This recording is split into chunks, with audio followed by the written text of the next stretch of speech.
Hello guys, welcome back to my channel. இன்றைக்கி நம்ம என்ன பார்க்க போகிறோம்னா ஹண்டர் அசாசின் தான் விளையாட போகிறோம். வாங்க வீடியோக்குள்ளே போகலாம். 5 லெவல் விளையாடலாம். இந்த கேம் பிடிச்சிருந்துச்சின்னா சொல்லுங்கள், நிறைய லெவல் போடலாம். ஒரு இதுலேயே ரெண்டு பேர்லாம் அவுட் ஆவாங்க. ஈஸியாக தான் இருக்குது இந்த கேம்.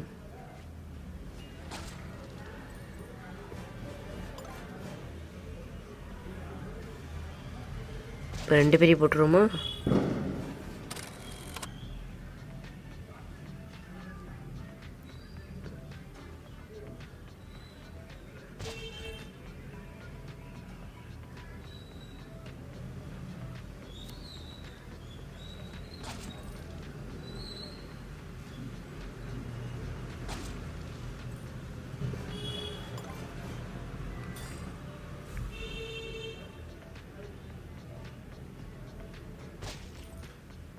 அவ்வளோதான். நம்ம 5 லெவலாக போடுவோம். பிடிச்சிருந்துச்சுன்னா லைக் பண்ணுங்கள், ஷேர் பண்ணுங்கள், மறக்காமல் கமெண்ட் பண்ணுங்கள். அடுத்து என்ன வீடியோ வேணும்னு கமெண்ட்டில் சொல்லுங்கள்.